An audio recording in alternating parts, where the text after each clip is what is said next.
falou de zoologia, de botânica, outras coisas. Esse ano a gente trocou, eu e o Guilherme, então eu vou ficar com a frente A, falar de biologia celular, a parte molecular principalmente, fisiologia humana, e essa parte de zoologia, então dos animais e da botânica, vai ficar com o Guilherme. Fizemos uma inversãozinha esse ano. Mas estou sempre à disposição para aquilo que vocês precisarem, pessoal que já estava sabe disso. Então, vocês têm lá os nossos contatos no grupo. Sempre que vocês tiverem alguma dúvida, fiquem à vontade de mandar as dúvidas de vocês lá. No começo, pode ser um pouco difícil, um pouco puxado, porque a gente vê muita parte molecular, e eu entendo que seja difícil mesmo. Então, fiquem à vontade sempre que quiserem mandar perguntas, sempre que tiverem sentindo alguma dificuldade. E também, se a aula estiver muito rápida para vocês, ou se vocês acharem que o ritmo pode ser um pouco mais rápido, né? Fiquem à vontade para me falar. Estou sempre aberta a críticas, sugestões e comentários, tá bom? Eu vou... Deixa eu colocar aqui.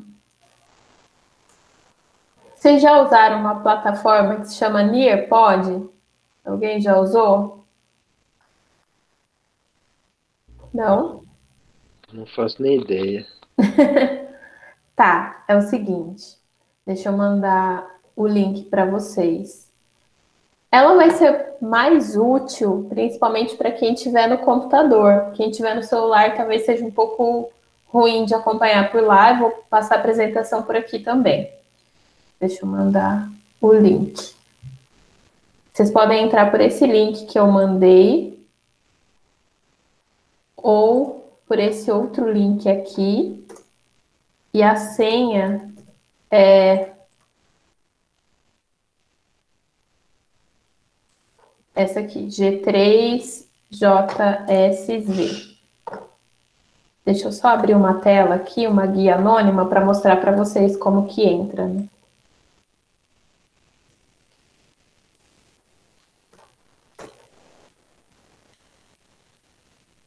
Então, quem...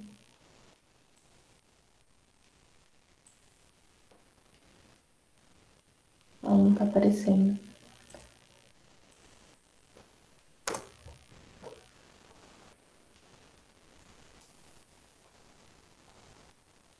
Quem colocar aquele link do Join Nearpod vai cair... Opa! Vai cair nisso daqui. E aí vocês colocam a senha. Então, vai entrar aqui nessa página e vai colocar aquela senha. G3JSZ. Beleza. Tá bom, Caroline. Beleza. Que bom que deu certo. Então, quem quiser entrar por aqui dá certo também. Daí, como funciona essa plataforma, né? Eu vou estar passando a aula para vocês. E quem estiver acompanhando pela plataforma, por enquanto nada, Mayara. Quem estiver acompanhando pela plataforma, conforme eu for mudando de slide, vocês vão conseguir acompanhar pela plataforma a mudança de slides.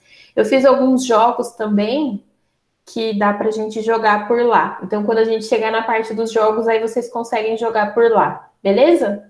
Então, quem conseguiu entrar, muito bom. Quem não conseguiu, pode acompanhar os slides por aqui. E aí, na hora que a gente tiver os joguinhos, tenta entrar por lá. Vamos lá, peraí.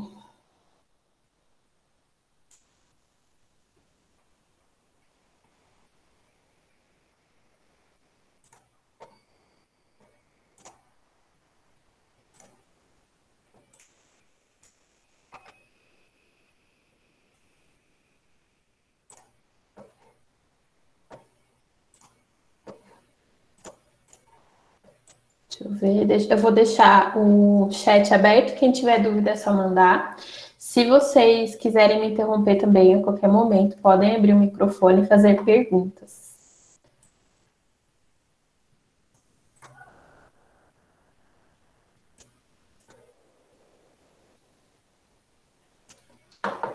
então vamos lá.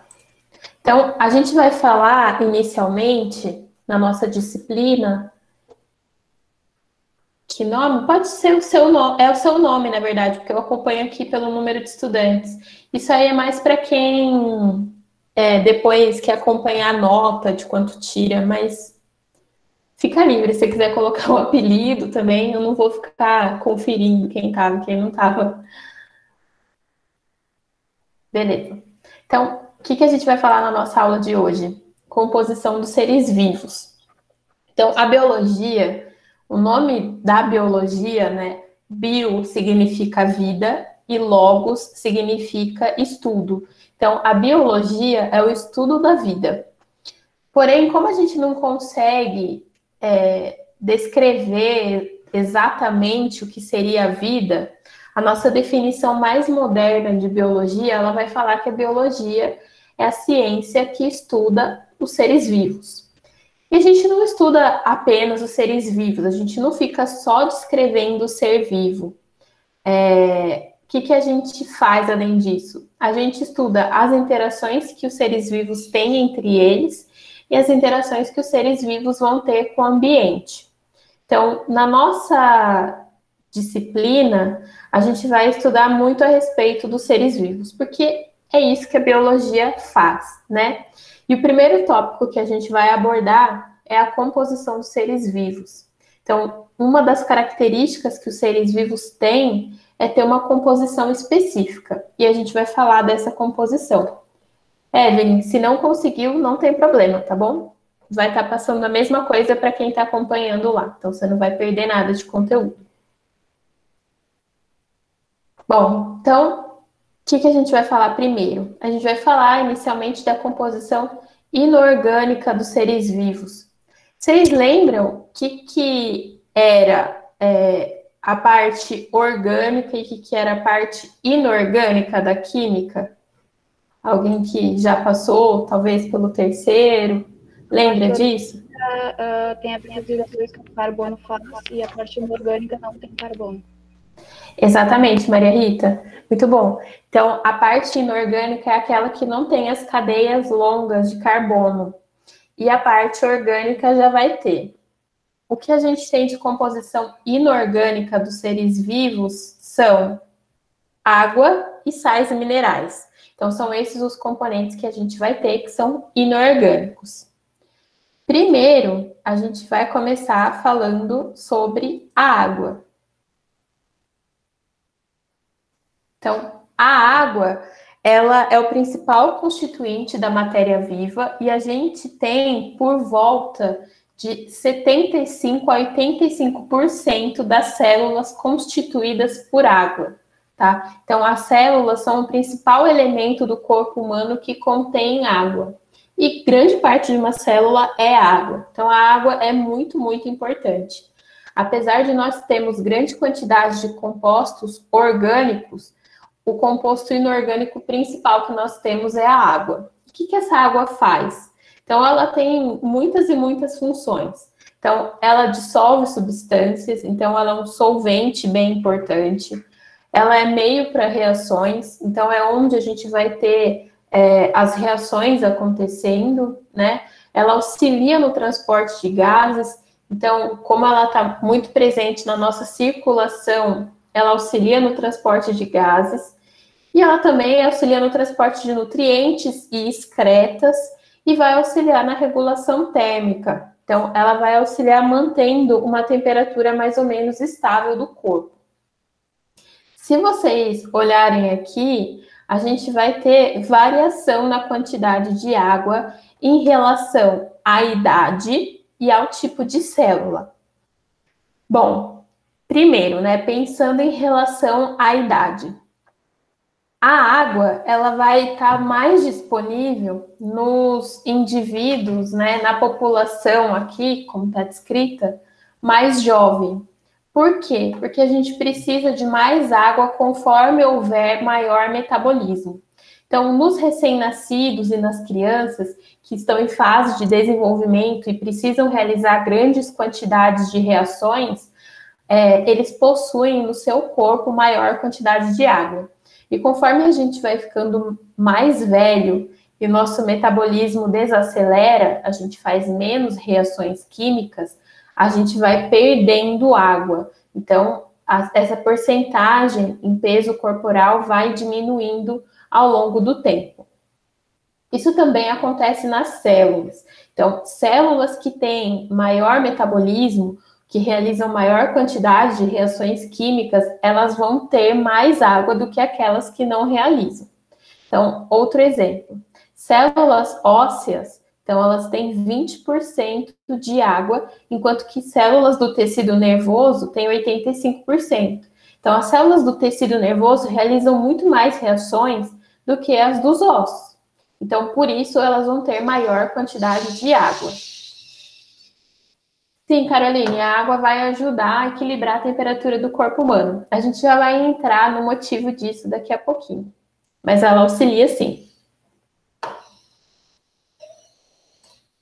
Então, vamos relembrar algumas características que são químicas, né, da água, mas que vão ter bastante relação com propriedades biológicas. Então, a molécula de água, se vocês lembrarem, ela tem 2 átomos de hidrogênio e um de oxigênio. E aqui a gente vai ter uma distribuição desigual dos elétrons. Então, aqui a gente tem um hidrogênio que vai se ligar ao oxigênio, outro hidrogênio que vai se ligar aqui ao oxigênio. Sim, Gabriel, vai ficar lá no Drive. Eu acho que o link do Drive está lá no grupo do WhatsApp, né? Já está lá, eu já coloquei os slides. Se vocês entrarem lá na pastinha, está na pasta de BioA. Imagina! Então, ó, a gente tem aqui a molécula de água, né? E se vocês olharem aqui, a gente tem essa distribuição desigual dos elétrons. O que acontece? O oxigênio, ele vai ficar com elétrons sobrando aqui. E isso vai fazer com que ele seja mais eletronegativo. Então, ele é como se fosse uma carga negativa, e aqui os hidrogênios representariam cargas positivas. Isso por conta dessa distribuição desigual. Tem mais relação com a química, então não vou entrar muito profundamente nisso. Possivelmente vocês vão ver isso de novo na química. Bom, e aí o que isso nos diz? Então, a água é uma molécula polar, né? Então, ela tem polaridade. E se vocês lembrarem lá das regrinhas da química, semelhante dissolve semelhante. Então, como a água é polar, ela vai dissolver substâncias polares também, né? Então, essa é uma característica importante para a gente ter em mente. Além disso, as moléculas de água, elas vão se ligar entre si a partir desse tipo de ligação aqui, que são as pontes de hidrogênio. As pontes de hidrogênio não são ligações muito fortes, porém, esse tipo de interação vai ser muito importante quando a gente pensa em algumas das propriedades que a água possui. Então, por conta dessa atração que uma molécula tem pela outra, ela acaba adquirindo algumas características que são importantes, tá? Bom, então aqui se a gente olhar, a gente tem a molécula da água, a polarização que ela tem, então o oxigênio eletronegativo, o hidrogênio eletropositivo, e aí a gente vai tendo pontes de hidrogênio entre as moléculas. Então, os hidrogênios aqui vão sendo atraídos pelos oxigênios, né? Então, os hidrogênios positivos são atraídos pelos oxigênios, enquanto os oxigênios são atraídos pelos hidrogênios. Isso vai fazer com que essas moléculas tenham o que a gente vai chamar, e a gente já vai ver daqui a pouco, de coesão. Então, elas ficam muito unidas umas às outras por conta dessas ligações de hidrogênio. Bom, a água ela vai estar em grande quantidade aqui no citoplasma das células. Então, se vocês lembrarem, isso aqui é uma célula, né? Uma célula eucariótica. E a gente vai ter a água em grande quantidade nessa região aqui do citoplasma. A gente vai chamar a parte fluida do citoplasma, então a parte líquida, de hialoplasma. Então, a região que fica aqui entre o núcleo e a membrana, tudo isso aqui é citoplasma. Já essa região aqui que está apontada é o hialoplasma, tá? Então, a parte fluida é o hialoplasma. Bom, propriedades da água que tem a ver aí com aquela característica que a gente viu. Eu tô Oi, copiando o slide. Você pode voltar rapidinho? posso sim. Volto sim.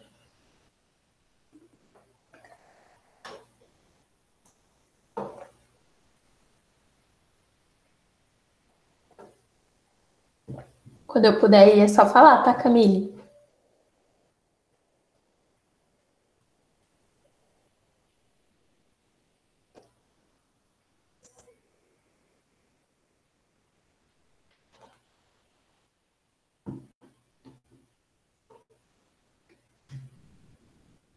Pode ir. Beleza.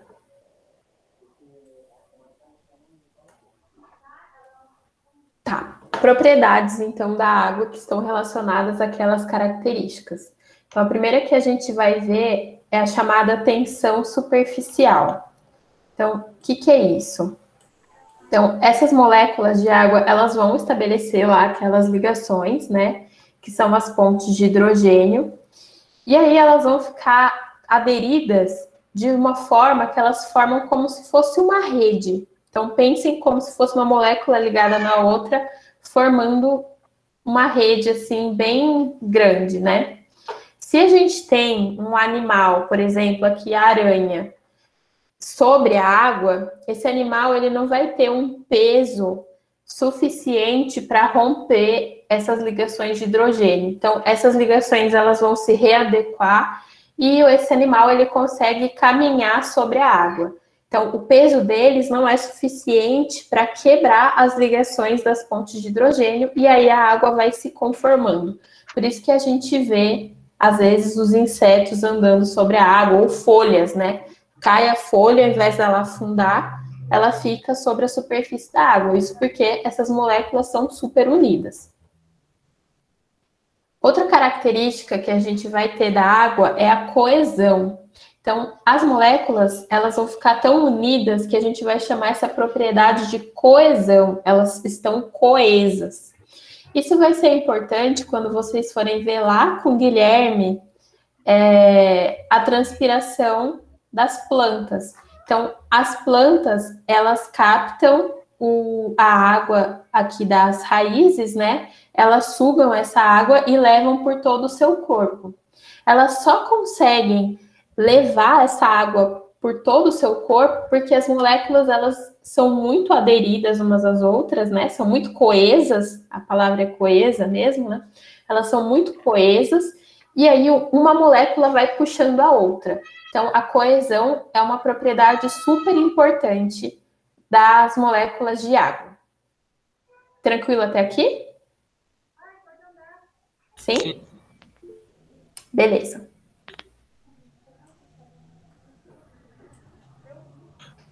A água também, conhecida como um solvente universal, tem grande capacidade de dissolução. Como eu falei para vocês, semelhante dissolve semelhante. Então, ela vai sempre dissolver outros compostos igualmente polares, né? Então, no caso, por exemplo, aqui a gente tem um exemplo do NaCl, que é o sal de cozinha. Então, a água, ela consegue dissolver os íons desse sal, né? Ligando-se a parte negativa ao Na, que é mais, e o Cl, que é menos, se liga à parte negativa. Então, ela tem grande capacidade de dissolução, principalmente pelo fato de ser polar. Ela só vai dissolver outras coisas polares. Outra propriedade da água é o alto calor específico. O que isso significa? A gente precisa ceder muita energia para que a água mude de um estado para o outro. Por que isso acontece? Isso acontece porque ela tem ligações de hidrogênio e ela mantém essas ligações por bastante tempo. Então, você precisa ceder bastante calor para que as moléculas de água aqui, elas aumentem em 1 grau de temperatura. E a gente vai chamar isso de alto calor específico. qual que é a relação do alto calor específico com o controle de temperatura no corpo? Então, conforme a gente vai tendo aumento da temperatura, né? Então, a gente chega, sei lá, num dia de 35 graus, por exemplo, a gente começa a suar, certo? Por que que isso acontece? A gente cede o calor do nosso organismo para a água. E aí essa água, ela vai captar essa energia e aí, num certo ponto, ela evapora. Então, a gente vai suar. Então, essa água, ela vai sendo eliminada. Então, o alto calor específico da água vai ser a propriedade que vai estar relacionada ao controle de temperatura do metabolismo. Ao invés da gente ficar guardando esse calor, né? Então, deixando o corpo cada vez mais quente, a gente cede essa energia para a água e consegue controlar a nossa temperatura corporal. Beleza? Sim? Beleza. Tudo certo? Beleza, tá bom. Bom, a gente tem água envolvida em algumas reações químicas, que vocês também vão ver depois e vão se lembrar delas. Então, a água ela pode estar relacionada a reações de desidratação. Então, existem reações em que, para ligar um composto no outro, a gente tira uma molécula de água. Então, a gente pega um H aqui e o OH, e aí, para fazer a ligação, a gente tira. Então, a gente fala que é uma síntese por desidratação, foi tirada uma molécula de água. E existem também situações em que a gente quer quebrar um composto e a gente adiciona água. E também aí a gente vai ter as quebras por hidrólise. Então, a água participa bastante de reações químicas. Um exemplo que a gente tem aqui de uma reação de desidratação é quando a gente liga aminoácidos. Vocês vão ver quando a gente entrar nas proteínas que para ligar dois aminoácidos para sintetizar uma proteína é eliminada uma molécula de água. Então, se produz uma molécula de água. Então, é uma reação de síntese por desidratação. E a gente tem reações de hidrólise, como por exemplo aqui da maltose. A maltose é um disacarídeo que, ao adicionar água, você consegue quebrar a maltose em duas glicoses. E aí, no caso, vai ser uma reação de hidrólise. Bom, consequentemente, né, por ter alto calor específico, ela vai ter um alto calor latente de vaporização e fusão. Então, ela precisa de grandes quantidades de energia para mudar do estado sólido para o líquido, e a mesma coisa vale do estado líquido para o gasoso. Então, a gente precisa ceder grandes quantidades de energia para mudar a temperatura da água. Isso por conta das ligações de hidrogênio que ela tem, que fazem com que as substâncias sejam altamente coesas. Então, a gente precisa ceder bastante energia para quebrar essas ligações. E, como eu mencionei para vocês, a gente tem variação no teor de água nos organismos. Tanto em relação à idade, né? Então, conforme a gente vai ficando mais velho, a gente tem menos água. Em relação às células, né? Que a gente já tinha comentado. E entre os organismos, a gente tem variações também. Então, a alface, por exemplo, é constituída de 95% de água, enquanto nós somos mais ou menos 65% na idade adulta. Então, os organismos, entre eles, existe variação na quantidade de água que os constitui.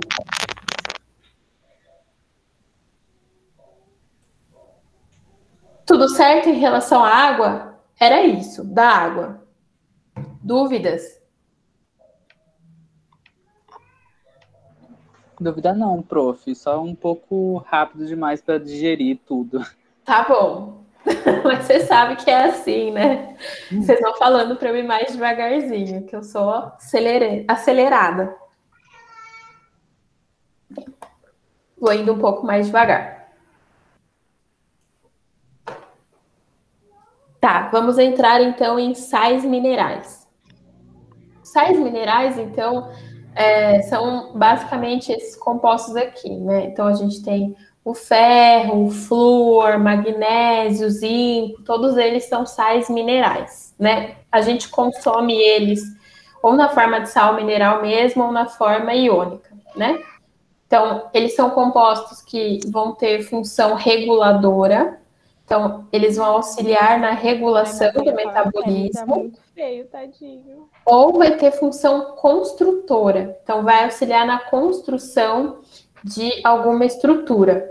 Eles podem estar dissolvidos na água, ou no plasma, ou não dissolvidos. Então, a gente vai encontrar, às vezes, os íons na forma líquida, né? Então, lá no interior das células ou do plasma, ou não dissolvida, como é o caso dos ossos. Lá nos ossos, a gente tem um monte de mineral que não vai estar dissolvido, né? Que vai estar sólido lá nos ossos.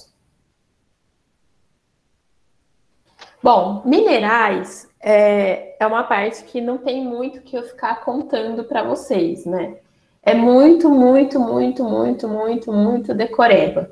Então, eu vou falar de alguns importantes que estão aí nessa tabela. Não se preocupem em decorar a função de um a um. Faz muitos anos que eu não vejo, pelo menos nos vestibulares paulistas, né? Os dos outros estados eu não sei muito, mas nos vestibulares paulistas cobrarem exatamente a respeito de um mineral em si. Geralmente são questões mais antigas que falavam de minerais, mas é importante vocês saberem a função de alguns.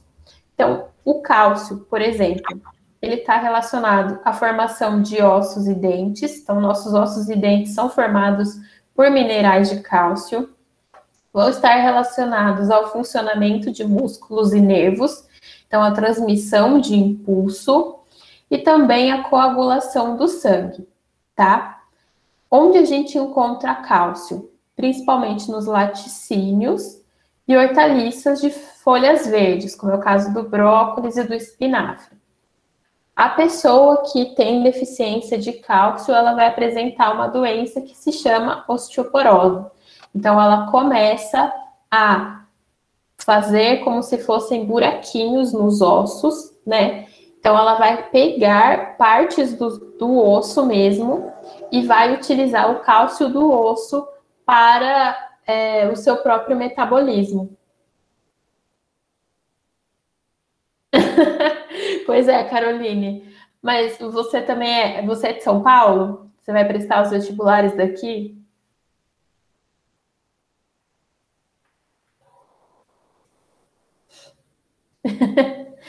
Geralmente não cai mesmo.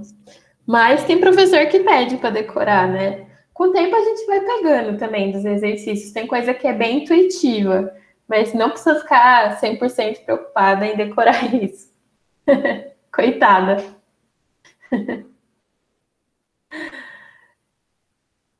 Bom, fósforo. Então, o fósforo também está relacionado à formação de ossos e dentes. O fósforo ele vai estar lá no ATP, então quando a gente for ver energia, né, a forma que a célula produz energia, vocês vão ver que a molécula que a gente estoca energia é o ATP. E a sigla, né, ATP, o Pzinho é de fósforo. Então, o fósforo está relacionado à transferência de energia e ele também é constituinte dos ácidos nucleicos. Quais que são os ácidos nucleicos? DNA e RNA. Então, tanto o DNA quanto o RNA tem o fósforo na sua constituição. Onde a gente tem fósforo? Então, nas carnes, aves, peixes, enfim.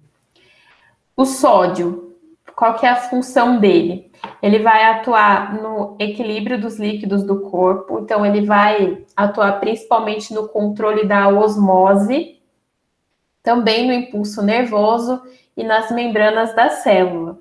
A pessoa que consome muito sódio, né, ela acaba tendo a hipertensão. Por que essa hipertensão acontece, né, a pressão alta? Porque o sódio, ele tem uma facilidade muito grande de atrair moléculas de água. Então, quando ele está na nossa corrente sanguínea lá, ele vai trazer muita água e isso vai pressionar a parede dos vasos sanguíneos. E aí a gente vai chamar isso de pressão alta.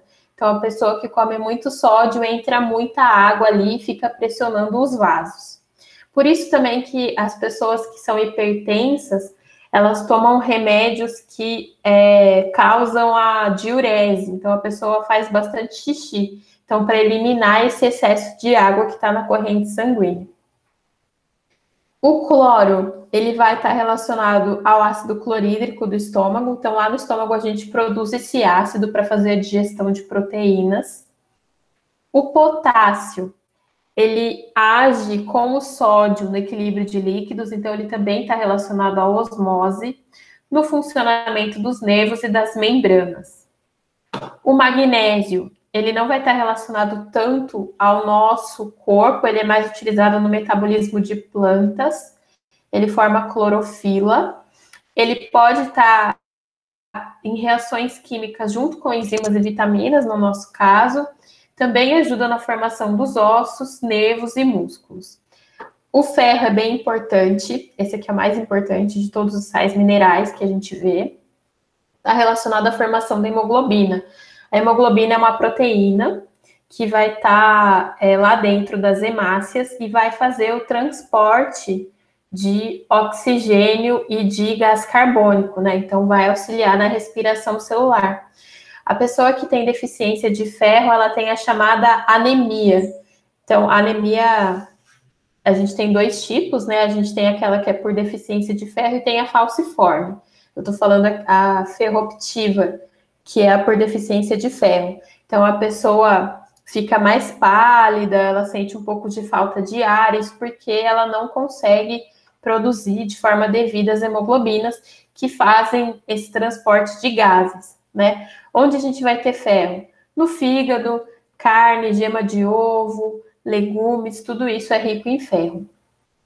O iodo também é importante, ele vai fazer parte dos hormônios da tireoide. Então, a tireoide produz dois hormônios, são o T3 e T4, que regulam o nosso metabolismo. A deficiência do iodo vai causar o bócio e vai estar relacionado também a sintomas de hipotiroidismo. Pinhão, Evelyn, deixa eu mostrar para você.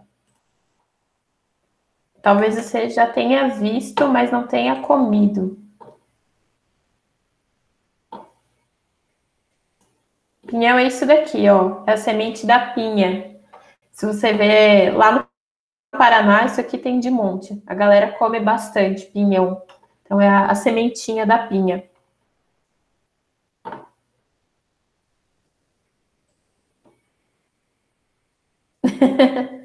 Mas não é muito bom, não. Não recomendo comer. Eu não gosto, pelo menos. Tem gente que gosta, né? Eu não gosto muito. Tá, e por fim o flúor. O flúor fortalece ossos e dentes e geralmente está presente na água, fluoretada, peixes e chás. Falamos aí basicamente de todos os sais minerais. Agora, quem estiver no Nearpod, a gente vai fazer um jogo, que é o Time to Climb. Eu vou colocar para vocês, a gente tem 3 opções. Pode ser para vocês subirem uma montanha do Himalaia, pode ser o espaço ou o fundo do oceano. O que vocês preferem, gente? O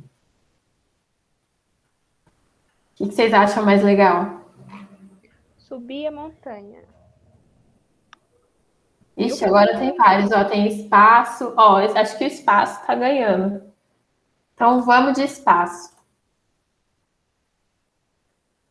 Enquanto vocês vão entrando aqui, eu vou abrir uma outra janela.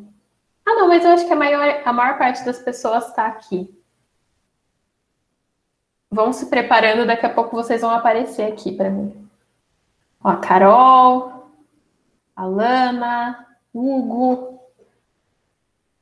Tem que escolher um bichinho? Tem que escolher um bichinho. Escolhe um bichinho. Tem vários pinguins aqui. É bem bonitinho. Surgiram uns verdes aqui. São sapinhos, será?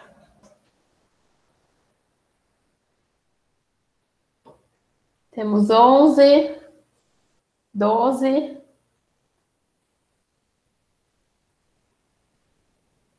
Professora, eu não tô conseguindo entrar, mas vou ficar assistindo, tá?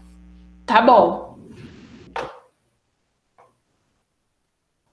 Depois eu deixo aberto para vocês e mando o link. Aí vocês podem jogar depois também, tá?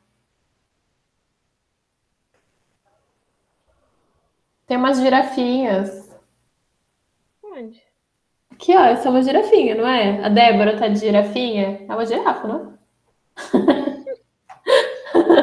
Acho que não. É um bichinho amarelo. Ah, é uma girafa. É uma girafa. É que tem vários pinguins, ó. Tem ursinho, tem raposa.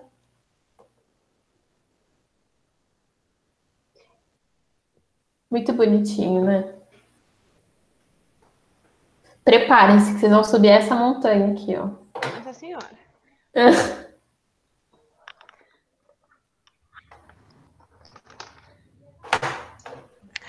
Ô, prof, Oi, quem chegar primeiro vai passar no vestibular, hein?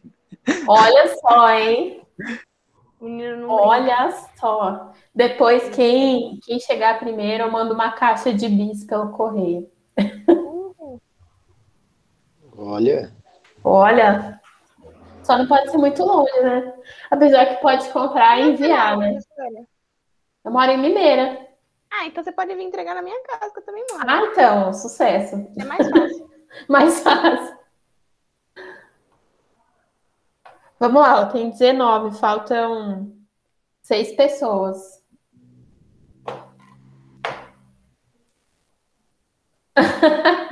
Vou comprar o PC só para ganhar a caixa.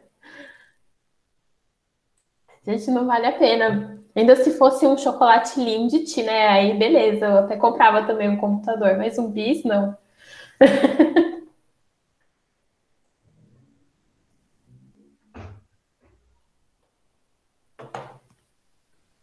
Então, Mayara, eu acho que talvez tenha, eu não sei. Deixa eu eu tentar. entrei pelo celular.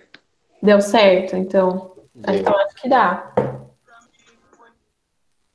Vou esperar mais um pouquinho e daqui a pouco eu já ponho para vocês subirem.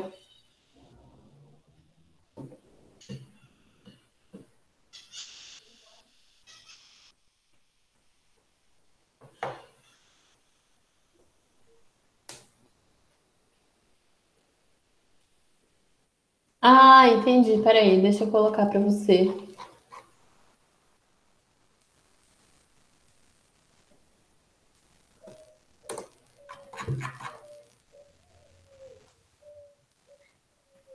Foi? Ah, não foi, acho que os dois, foi um só, não foi?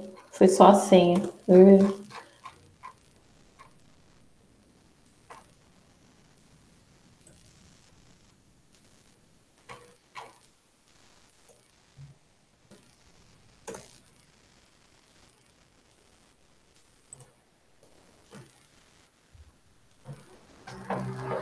Vê se vai agora.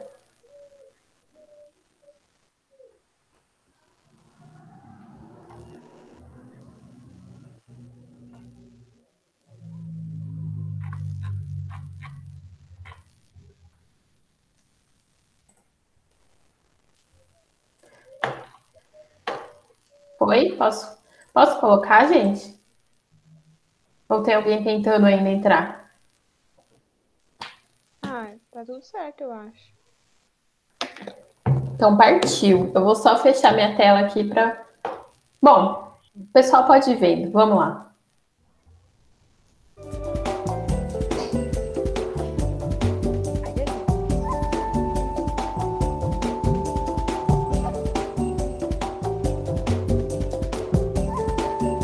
Pra responder?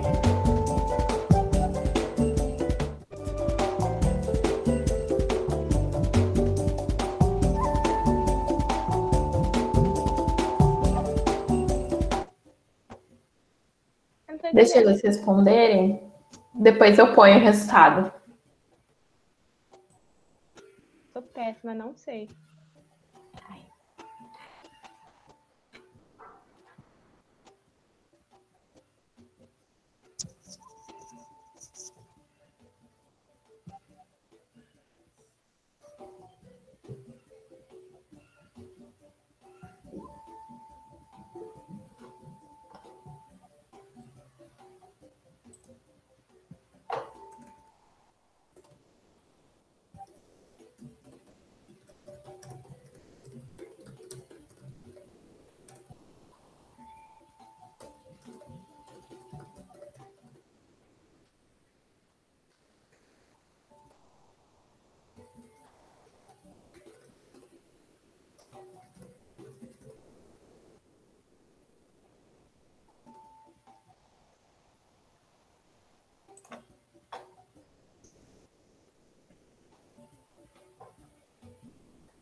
Olha lá, tá na metade da montanha.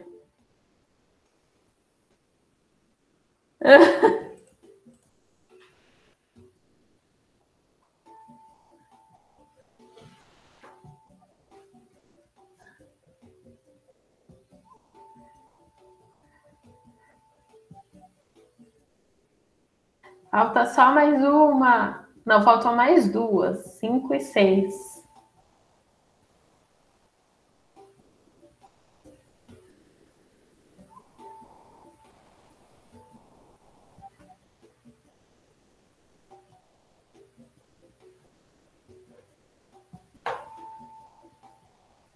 Vamos ver para quem vai ser esse bis daqui a pouco.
Agora temos um resultado.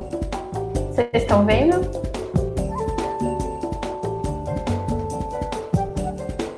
Foi o Gabriel que ganhou. No começo, tava a Bruna disparado na frente. A Bruna tava lá subindo. De repente, a Sabrina passou.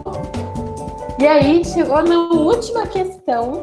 Quem passou foi o Gabriel. Vocês acreditam nisso? Foi assim. Pois é, então. Chutei 3 e acertei ainda. Pois é, Gabriel. Então, estou te devendo uma caixinha de bis. Pode cobrar. Achei palhaçada essa última aí, hein? Achou palhaçada? Eu falei, não tá escrito ponte de hidrogênio, não é, né? Deixa eu abrir aqui. Deixa eu ver se eu consigo abrir a edição do joguinho. Só para quem não estava fazendo ver as perguntas que tinham.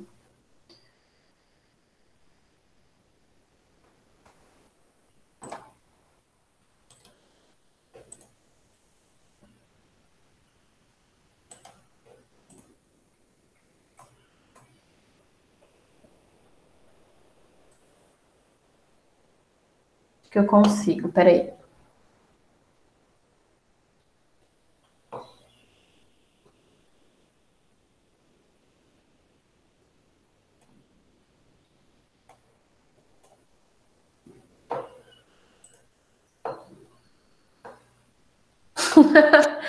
Não, Newton, vai melhorar, fica tranquilo. Ó, vamos lá. Então, vou mostrar para vocês agora as perguntas. Vocês estão vendo, né?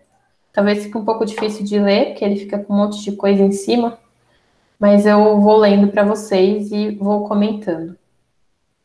Então, a primeira pergunta... Ah, não, essa aqui era a sexta. Peraí. A primeira pergunta era: as moléculas de água permanecem unidas entre si por uma propriedade chamada de... A propriedade que mantém as moléculas de água unidas é a coesão, tá? Então, elas ficam coesas, bem unidinhas umas às outras. Então, a propriedade correta era a coesão. A adesão acontece quando as moléculas de água se ligam, por exemplo, quando você vai sugar água de um canudo, as moléculas de água se ligam também à parede do canudo, né? Isso a gente vai chamar de coesão. Então, Aliás, perdão, de adesão. Então, nesse caso, quando a gente tem as moléculas de água se ligando à parede de outra coisa, a gente vai chamar de adesão. Quando a gente tem as moléculas se ligando entre si, é a adesão. Capilaridade é uma propriedade que uma vai se ligando à outra e você puxa as moléculas como se fosse uma corrente. Então, no capilar, elas têm essa propriedade. E não é alto calor específico. Então, coesão. A segunda questão é a água, substância essencial para todos os seres vivos. Apresenta-se em quantidade invariável de espécie para espécie. Não, varia entre uma espécie e outra.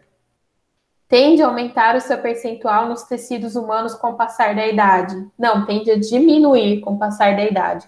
Conforme a gente vai ficando mais velho, nosso metabolismo diminui e a quantidade de água também.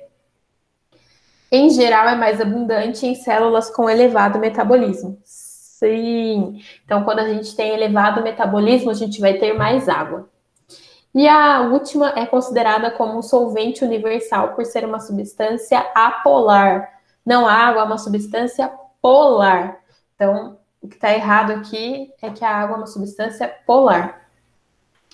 A terceira era, no corpo humano, a água exerce várias atividades fundamentais que garantem o equilíbrio e o funcionamento adequado do organismo como um todo. Considerando que o ser humano adulto tem entre 40 e 60% de sua massa corpórea constituída por água, é correto afirmar que a maior parte dessa água se encontra localizada. A maior parte da água se encontra localizada no meio intracelular. Então, dentro das células é onde a gente tem a maior quantidade de água. Sei que fica confuso, todo mundo pensa assim, no sangue deve ter mais água. Mas não.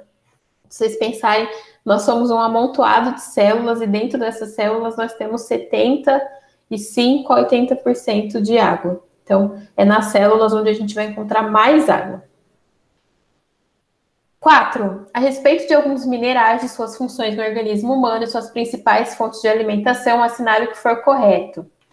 Aqui a correta era o ferro é um componente da hemoglobina, da mioglobina e das enzimas respiratórias. Sim, o ferro está super relacionado a essa questão respiratória, tanto na hemoglobina como a mioglobina e as enzimas. A B falava o iodo é um dos componentes dos hormônios da tireoide e é encontrado na substância NaCl. Então, não, NaCl nada a ver com iodo, né? A outra, o enxofre é essencial na produção de lipídios. Não, não tem nada a ver. A gente nem comentou do enxofre. E a última era o cálcio, é elemento essencial à coagulação sanguínea sendo encontrado nos leites. Ele auxilia, mas ele não é o elemento essencial da coagulação. Ele está mais relacionado aos ossos. 5. Uma criança passeando com seus pais na beira de um lago reparou que havia vários insetos caminhando sobre a superfície da água.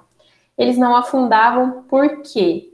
Não afundam porque a água tem a propriedade da tensão superficial, forma como se fosse uma rede que suporta o peso do inseto. Então, esse é o motivo dos insetos não afundarem. E a última, ligações que ocorrem entre moléculas de água e que são fundamentais nos processos bioquímicos celulares são denominadas ligações de hidrogênio, ou pontes de hidrogênio, é a mesma coisa. Beleza? Subiram a montanha? Curtiram o Nearpod? Gostaram do joguinho? É legal, né? Bem bonitinho.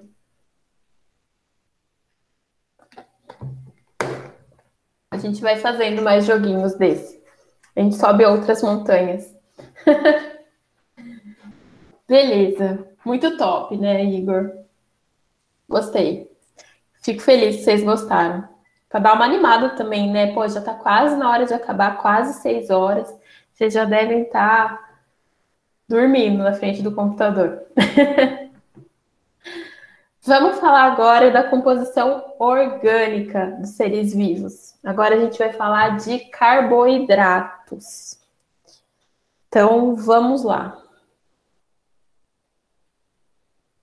Então, os carboidratos, né? Eles vão fazer parte da nossa composição orgânica e a gente conhece eles popularmente ou como açúcares. Então, todos os açúcares que a gente pensa são carboidratos ou glicídios. Eles podem ter função estrutural. Então, quando eu falo função estrutural, o que isso quer dizer? Está relacionado à montagem de alguma estrutura ou fazem parte da constituição mesmo de um tecido, de um músculo, enfim.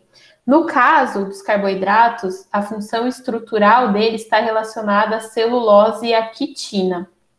Então, os açúcares fazem parte da parede celular dos vegetais, que está marcado aqui em verde. Então, a célula vegetal, ela tem uma parede de celulose, e essas paredes de celulose dos vegetais aqui mantêm eles rígidos, e possibilitam eles terem esse tamanho que eles têm, né?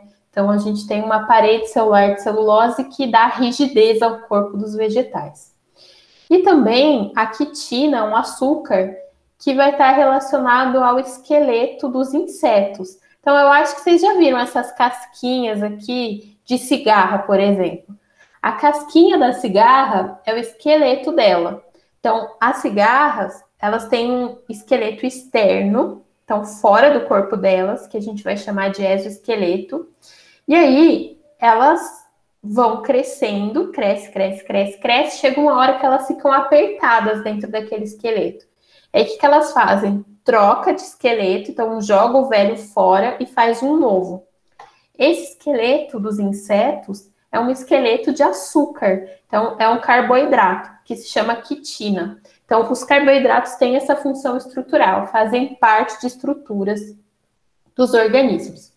Além disso, os carboidratos eles têm uma função energética, então a gente utiliza os carboidratos para produzir energia, que a gente utiliza para todas as nossas atividades vitais, e a gente utiliza também os carboidratos como substâncias de reserva. E eu já vou dar exemplos disso, vocês já vão entender melhor. No caso dessa função energética, a gente quebra os açúcares, né? E aí a gente utiliza a glicose em especial para produzir a energia celular. No caso da reserva, a gente estoca parte do açúcar que a gente consome para depois produzir energia a partir dele. Bom, como são formados os carboidratos? Os carboidratos são moléculas bem grandes, a gente chama eles de macromoléculas. E eles são constituídos por várias unidades, que a gente vai chamar de monossacarídeos. Então, cada monossacarídeo aqui, quando unido, então eu tenho várias ligações de monossacarídeos, esses monossacarídeos todos juntos formam um carboidrato. A gente classifica os monossacarídeos de acordo com o número de carbonos. Lembra que a gente comentou, foi a Maria Rita, inclusive, que falou que as moléculas orgânicas, elas têm uma cadeia grande de carbonos? Então, vejam, aqui a gente tem grandes cadeias de carbonos, né? Típico de moléculas orgânicas. E a gente classifica esses monossacarídeos de acordo com o número de carbonos. Então, quando a gente encontra, por exemplo, 6 carbonos, a gente vai chamar esse monossacarídeo de hexose. Quando eu encontro 5 carbonos, vai ser uma pentose. Quando eu encontro 3 carbonos, vai ser uma triose. Quando são 4, tetrose. Então, a gente classifica os monossacarídeos de acordo com o número de carbonos que eles possuem. Quais que são importantes para a gente, né, dentro da biologia? As pentoses e as hexoses. Então, as pentoses, né, que são as de 5, a gente tem duas. A gente tem a ribose e a desoxirribose. Então, vejam, aqui a gente tem 1, 2, 3, 4, 5, 1, 2, 3, 4, 5. Ribose e desoxirribose. Bom, onde a gente encontra ribose e desoxirribose? A ribose a gente vai encontrar num ácido nucleico que a gente chama de RNA. Então, lá no RNA, o errinho do RNA é porque é uma ribose. Então, um ácido nucleico que tem ribose. E o DNA, que é o nosso material genético, ele tem esse açúcar aqui, desoxirribose. O nome do DNA é ácido desoxirribonucleico. Por quê? Porque ele tem esse açúcar aqui, que é a desoxirribose. Então, as pentoses, que são esses de 5 carbonos, a gente vai encontrar nos ácidos nucleicos. Já as hexoses são aquelas que a gente geralmente obtém pela nossa alimentação. Então, a gente tem 3 hexoses importantes: a glicose, a frutose e a galactose. Então, os 3 aqui, frutose, glicose e galactose, são 3 hexoses que a gente geralmente consome na nossa alimentação e que são utilizados para a produção de energia.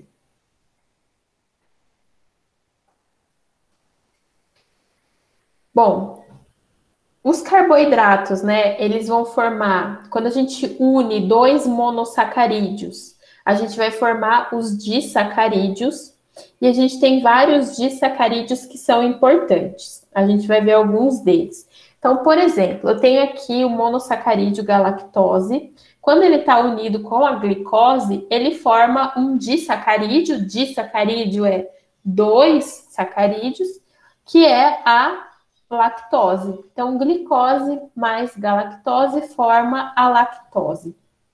E a gente tem vários disacarídeos que são importantes na nossa alimentação. Bom, falando sobre a lactose, já vou aproveitar para falar disso também. Quando a gente consome, primeiro de tudo, né, onde a gente encontra a lactose? No leite, por exemplo, em produtos lácteos, como queijos, iogurtes, tudo isso a gente vai encontrar esse açúcar, esse disacarídeo, que é a lactose. Quando a gente consome a lactose é um disacarídeo e as nossas células, elas não conseguem absorver um açúcar tão grande. Então, ela não consegue absorver 2 monossacarídeos juntos. O que ela vai fazer? No nosso sistema digestório, a gente quebra essa ligação aqui, que liga galactose com glicose. Essa ligação é chamada ligação glicosídica. Então, a gente quebra essa ligação e aí a gente consegue absorver esses 2 monossacarídeos nas nossas células. Pessoas que têm tolerância à lactose, o que acontece com elas? Elas não conseguem fazer a quebra dessa ligação. Então, elas não quebram a lactose.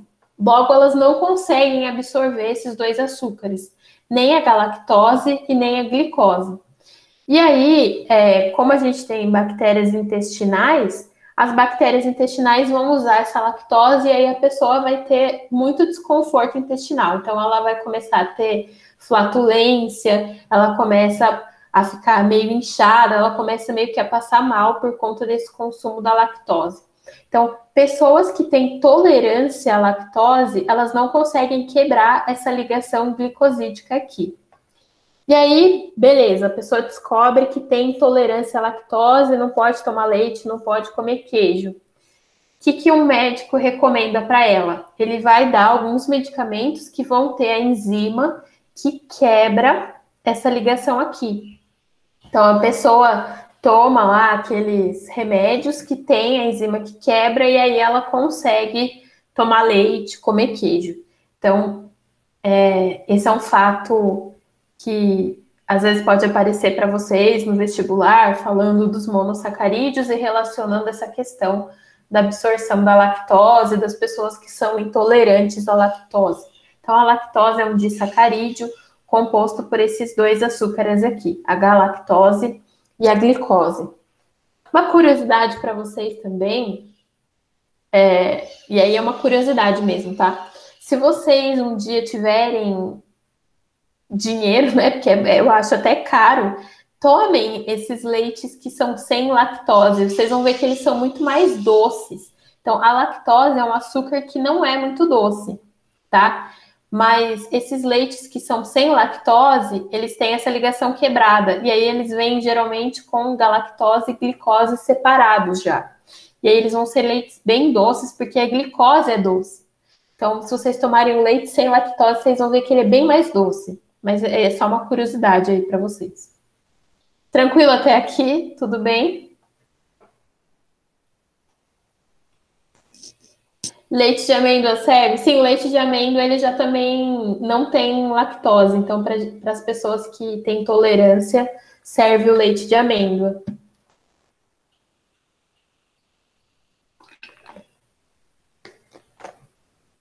Então, beleza. Até aqui a gente viu monossacarídeo. Monossacarídeo é a unidade dos carboidratos. Aí a gente tem os monossacarídeos, que são pentoses, que tem 5 carbonos. Tem os hexoses, que são de 6 carbonos. Os de 5 vão estar lá nos ácidos nucleicos.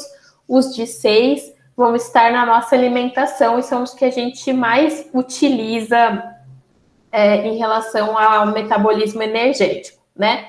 Aí a gente viu que esses monossacarídeos, eles podem se agrupar em duplinhas e aí vão formar os disacarídeos, que são esses aqui. Quais outros disacarídeos nós temos além da lactose? Então, outros disacarídeos. O açúcar comum, né, o açúcar industrial que a gente consome, é composto por disacarídeos, que é a sacarose, que é uma ligação de glicose mais frutose. Onde a gente encontra a sacarose? Na cana-de-açúcar e na beterraba. Lactose é o açúcar do leite, né, que é a glicose mais galactose. E a maltose vai ser o açúcar que a gente encontra no malte e é o açúcar que a gente usa para produzir a cerveja, né, principalmente. Que aí vai estar relacionado à ligação de duas glicoses. E a gente encontra em cereais, mas principalmente no malte.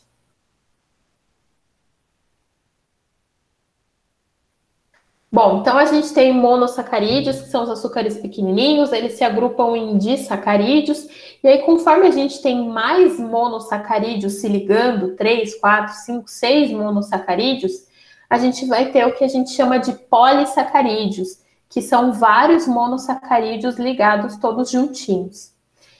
A gente tem 2 que são de grande importância, tá? O primeiro deles é o amido. O amido que a gente vê na maisena, né, o amido de milho, são várias glicoses todas ligadas umas com as outras.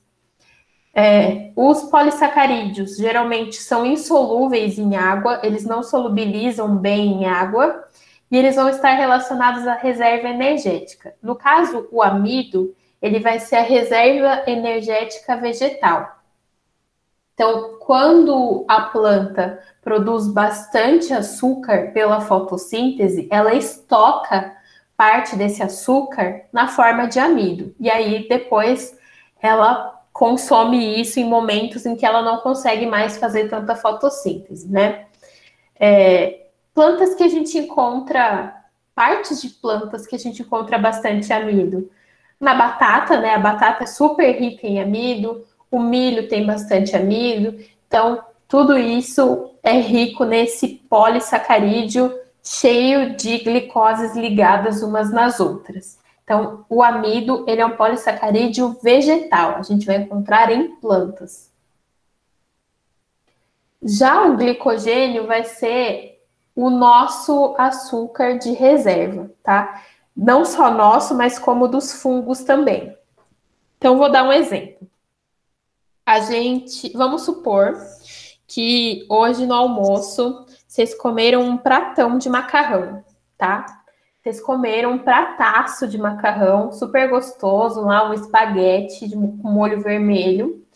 E aí, deu o horário de almoço, vocês sentaram aqui na frente do computador e voltaram ver a aula do cursinho. O que aconteceu? Vocês consumiram uma grande quantidade de açúcar, né? Porque o macarrão, ele vai ser a massa dele constituída ali de carboidratos, e aí vai ter várias glicoses ali. Essa glicose, ela vai ser usada para produzir energia. Mas como vocês comeram e sentaram aqui na frente do computador para assistir aula, não teve necessidade de produzir grandes quantidades de energia com aquela glicose que vocês consumiram. O que acontece? O seu corpo vai estocar para quando você tiver em momentos de jejum. Então, vamos supor, você comeu horrores hoje no almoço, e aí acabou a aula agora, aí dá um tempo, vocês falam, ai, nossa, comi tanto que eu não vou nem jantar. Então, o que, que vai acontecer? Você vai usar aquele estoque de glicose do almoço para manter o seu metabolismo. Então, o nosso corpo guarda parte da glicose que a gente consome para ele utilizar depois para produzir energia. Como é que a gente chama isso? Então, a gente pega essa glicose e estoca em um processo que a gente chama de glicogênese. Então, a gente guarda, faz a glicogênese. Depois eu vou utilizar, não jantei, ou vou fazer uma atividade física, vou utilizar aquilo que estava estocado, eu vou fazer a glicogenólise. Então, eu vou quebrar aquele glicogênio que eu estoquei e vou utilizar essa glicose para produzir energia. Então, a gente fica sempre nessa dinâmica. Uma hora a gente estoca e outra hora a gente utiliza aquilo que a gente estocou. Onde a gente estoca isso? Geralmente nas células do fígado e nos músculos. É onde a gente vai estocar esse glicogênio. E a gente estoca essa glicose, como eu comentei, na forma de glicogênio. Os fungos fazem isso também, a maneira deles, né? Eles conseguem estocar parte da glicose em glicogênio. E aí, quem vai fazer o controle do momento que vai ser glicogênese ou glicogenólise vai ser dois hormônios, que são a insulina e o glucagon. Então, quando a gente tem um pico de açúcar, então, grande quantidade de açúcar, a gente vai estar com a insulina ativa. Então, a insulina vai ajudar nesse processo aqui de armazenamento. E quando a gente precisar quebrar esse açúcar que está guardado, a gente vai usar o glucagon. A gente vai ver isso bem mais profundamente, mais para frente. Mas é importante vocês saberem, então, que esse glicogênio ele vai ser a nossa reserva energética. Então, a gente vai utilizar isso, guardar a parte do que a gente consome para os momentos que a gente estiver em jejum. O glicogênio vai ter uma função parecida com a do amido nas plantas. Então, as plantas também guardam para o momento em que elas não tiverem mais produzindo açúcar. E aí, elas utilizam aquilo que estava estocado no amido. Então, são moléculas de reserva energética, de estoque de energia. Bom, carboidratos, então, com função estrutural, eu já tinha comentado com vocês, mas é sempre bom relembrar. Então, a gente tem a celulose aqui, que fica na parede celular das plantas. Ela vai auxiliar na proteção da célula e na sustentação dos vegetais. Então, é um açúcar de função estrutural. No caso da celulose, a gente não consegue quebrar ela, né? Então, a gente não consegue utilizar ela como fonte de energia. Então, quando a gente come uma salada de alface, mesmo que lá nas folhinhas da alface tenha bastante celulose das suas células, a gente não consegue utilizar esse açúcar. E o que vai acontecer com a celulose? Ela vai virar fibra, que vai ajudar na eliminação das fezes e vai diminuir a absorção de gordura. Então, lá no bolo fecal, a grande quantidade de fibras impede que a gente faça uma grande absorção de gorduras. Então, a salada que a gente come, a celulose que está ali, não vai ter função energética para a gente, ela vai ser fonte de fibra que vai ajudar na formação das fezes e diminuição da absorção de gordura. A gente tem a quitina, que é o outro polissacarídeo de função estrutural. Então, a gente vê aqui também o exoesqueleto do grilo. Então, ó, certinho o exoesqueleto, né? Que é constituído de açúcar. Então, constituído de monossacarídeos também. Tranquilo, carboidratos, gente? Dúvidas de carboidratos?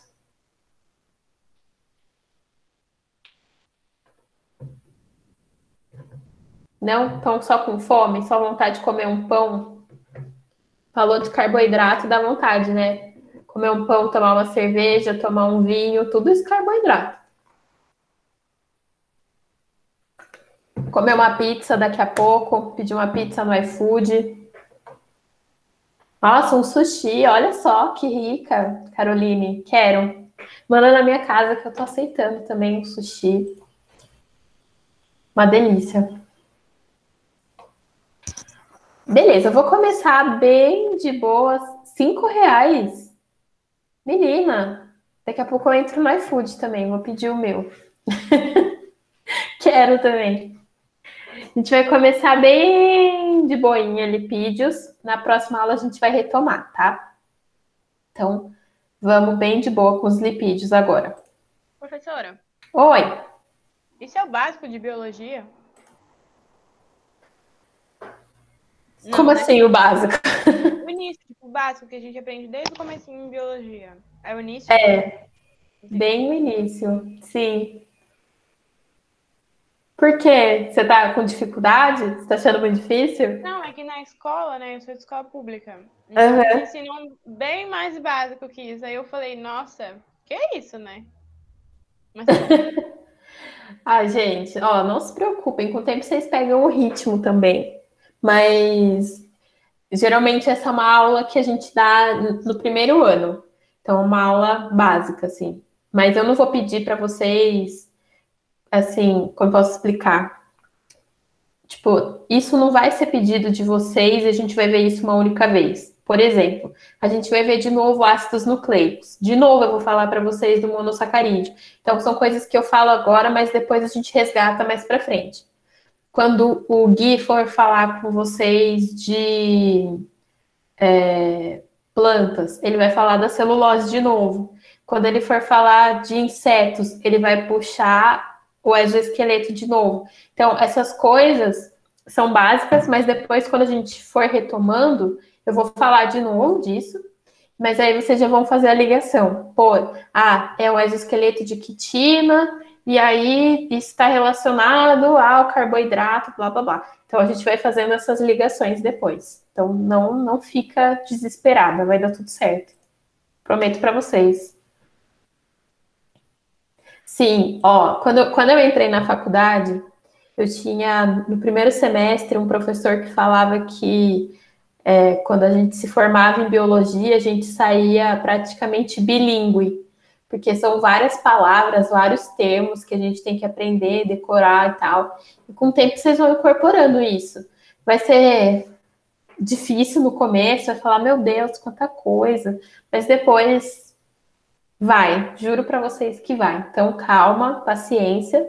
Tenham paciência com vocês mesmos e comigo também. E a gente vai chegando lá. Fiquem tranquilos.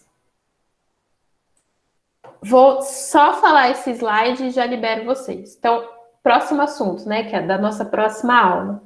A gente vai entrar em lipídios. Então, os lipídios, eles também vão ter uma função energética, mas eles vão ter uma função energética a um prazo muito maior do que os carboidratos.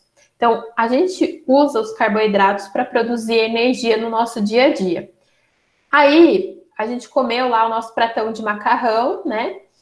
E aí sobrou um monte de glicose que a gente não usou para produzir energia. A gente vai estocar em glicogênio. A gente não usou esse glicogênio, não fez atividade física, não gastou essa energia acumulada, isso vai virar lipídio, vai virar gordura, tecido adiposo, gordurinhas, pneuzinhos. Então, é uma energia que fica estocada a um prazo muito maior. E a gente tem grande quantidade de lipídios no nosso corpo. Daí, na próxima aula, a gente vai falar bonitinho onde a gente encontra os lipídios, qual que é a função de cada um deles e tal. Não se desesperem, vai dar tudo certo. Os slides, deixa eu mostrar para vocês.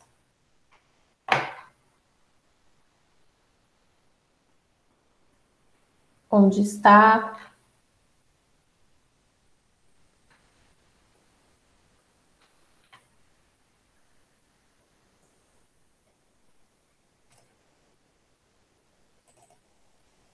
Então, peraí. Se vocês entrarem aqui, né, aprimorando, a pasta do Aprimorando 2021, vocês vão entrar aqui em material extra, bio B aqui, que não tem nada ainda. É a bio do Guilherme.